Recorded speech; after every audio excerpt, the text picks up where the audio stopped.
If you're a Dudley-based business and looking to grow in 2026, but uncertain what digital marketing strategies you should be using, should you be trying to use a Dudley-based SEO agency or a PPC agency that's based in the Dudley area? Or should you be looking for a freelance lead generation service that can generate you more inquiries for your Dudley-based business? These are all questions that get asked quite a lot. But before spending any money on marketing, Kazra, what advice would you give to entrepreneurs and business owners for a Dudley-based company? If you are a Dudley-based business owner, what I would recommend doing prior to spending any money is setting up some KPIs. You want to know exactly how much money you're spending on your digital marketing efforts. Next, you want to know how many leads have been generated per channel. Maybe you're spending money on Facebook ads and SEO, right? You want to figure out how many leads have been generated via SEO, how many leads have been generated via Facebook ads. Next, you want to be taking a look at of those generated leads, what has been the contact rate? Has it been 5 out of the last 10 leads you've been able to contact? Has it been 2 out of the last 10 leads? And last but not least, out of the contacted leads, you want to figure out how many of them have actually turned into paying customers or clients for your business. Once you have all of those numbers in place, that's when digital marketing becomes a lot more predictable. So James, what would be the strategies that Dudley-based businesses should be looking at to generate more leads and inquiries for their company? Got to be branding or brand SEO and making certain that you're looking good online, you've got a strong reputation. I think everything needs to start, the foundations need to start with a positive kind of brand SERP of who you are and what you do. So a SERP stands for Search Engine Results Page, and getting that branding right across the board then can lead on to other things of what you can be doing. It will improve your conversion rate on paid ads or social media. Any leads that you get in, the conversion rate would be good. If at the 11th hour, they're going to decide who you're going to go with, branding, I think, becomes very, very important. So I'd say that's the first thing that people need to get right for all digital marketing strategies.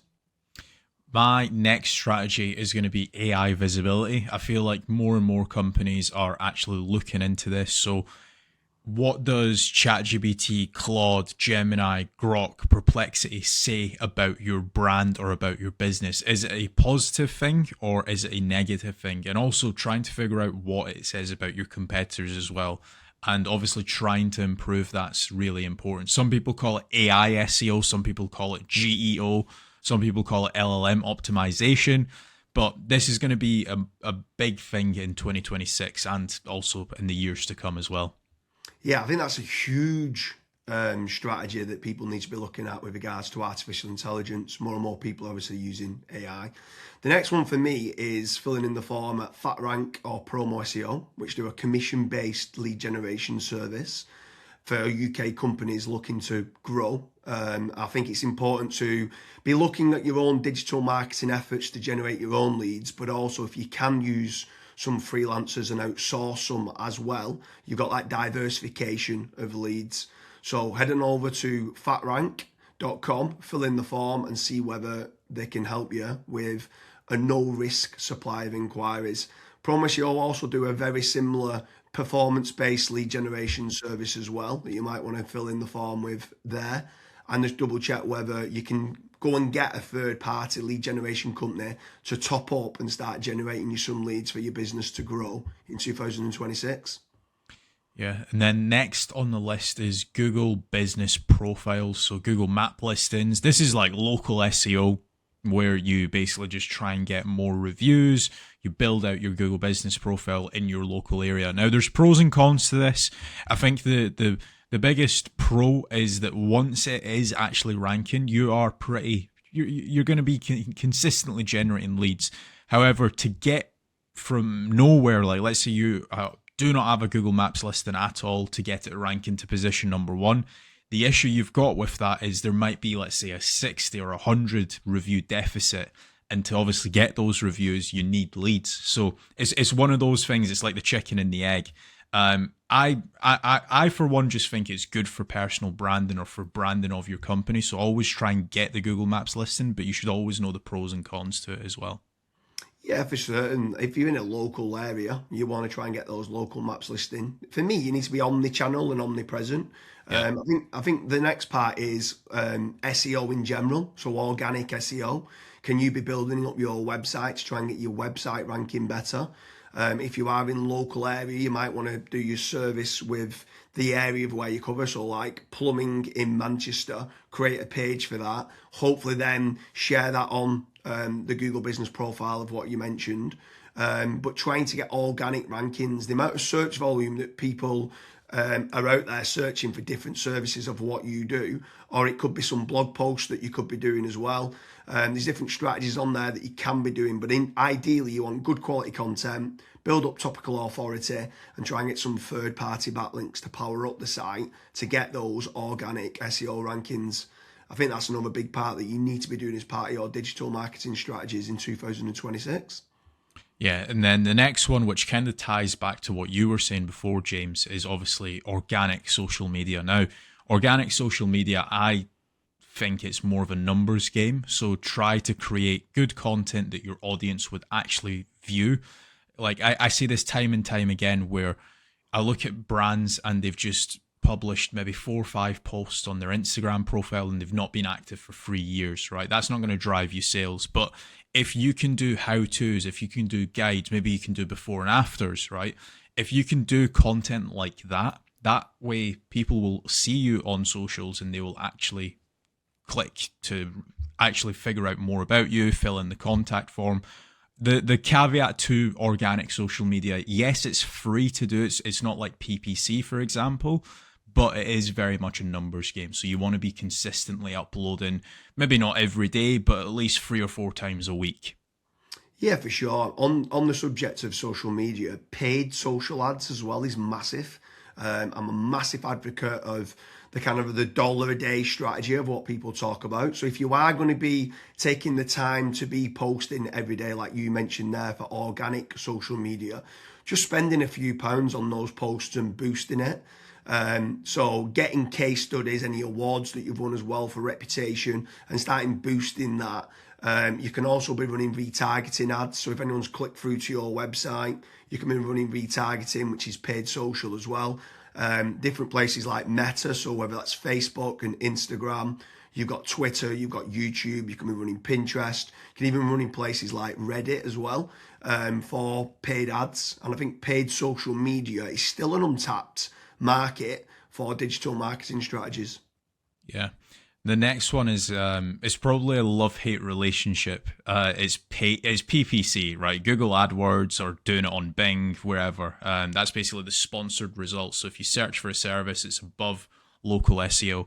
Now, I have spoken, and both myself and James, we've both spoken to so many business owners that are either they've spent 10, 15, 20,000 pound on it, and they've not had a single result, or they might have had a few leads and it's just not been of quality. Or you've got other guys that have spent hundreds of thousands on it and they're like, it's the best thing that's ever happened to my business. Now, the reason why people are either they absolutely love it or they absolutely hate it is probably down to how it's been set up. Like there's so many different nuances to PPC. Like for example, having a really proactive negative keyword list, making certain that you have a set of banned IPs. Like, for example, your competitors could be clicking on your ads and that's deemed as what's called click fraud. Making certain that you've got a high converting landing page, making certain that you KPI your sales team. So when a PPC lead comes in, that is one of the first priorities that they actually take when it comes to contacting the lead. There's all of these different nuances, and if you're not on the ball with PPC, it's probably not going to work for your business. However, if you've got a really good, well-refined sales team, you've got a really good landing page, you've got a well-kept, up-to-date negative keyword list, you are using click fraud software, at that point, it will actually probably perform well for you. But again, just know the pros and cons to PPC. Yeah, for sure. There's certainly pros and cons. There's benefits of using it to get instant leads, but like you said, the amount of people that we speak to that have burnt a lot of budget and not had the inquiries and stuff that's come through as part of the digital marketing is pretty scary. While we're on the subject of paid, obviously we spoke about paid social ads, and now you've spoke there about PPC with Google or Bing. I'm going to throw in the mix paid ads on AI platforms. It's not fully rolled out as we're doing this video, but I know that ChatGPT are looking to try and roll out ChatGPT ads. Claude, Perplexity, other kind of LLMs might start rolling it out in 2026. I think if you're one of the early adopters and innovators to get on there, I think you could be getting cheap leads or cheap contact form submissions. So it's something to look out for of doing paid AI listings and ads. I think that could be something to look out for in 2026. Next on the list, and this is a little bit out of control.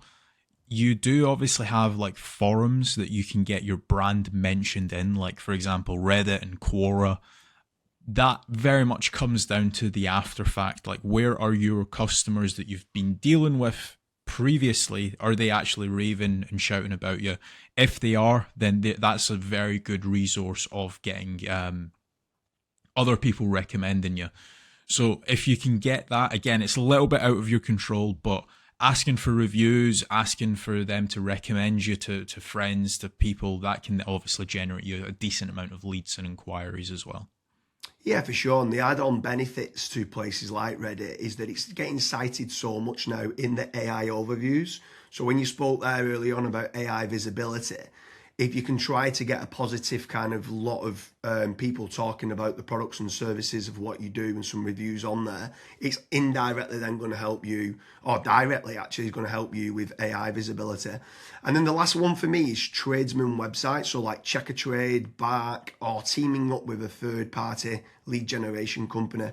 Something I would say with all of these practices, Kazra touched on earlier about making certain that you understand your KPIs and your ROAS, return on ad spend. I think it's very important for business owners that are doing any sort of digital marketing to be tracking how much time and effort's being put into, let's say, running organic social media or running paid ads. Everything should have KPIs put in place. And this is exactly the same then with tradesman websites like Check a Trade, Bark, Rated People, My Builder. These could all be amazing platforms to generate leads that could get you a positive return on investment. And if you do, you should continue to be using those platforms. There's certain lead generation companies out there as well that could generate you quite a lot of leads. They could be using organic SEO or PPC or social media ads to generate you those leads. But if they are getting you a positive return on investment, again, I'm all for it as part of your digital marketing strategies. But I just want to repeat one more time with regards to FatRank and Promo SEO. They do lead generation and they guarantee a return on investment. It's a commission-based lead generation service or performance-based lead generation service.